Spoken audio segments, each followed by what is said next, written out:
You ask Tiger to solve. This deals with linear equations with one unknown.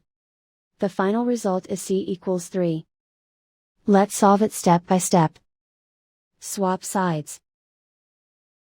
Group all constants on the right side of the equation. Subtract 10 from both sides. Simplify the arithmetic.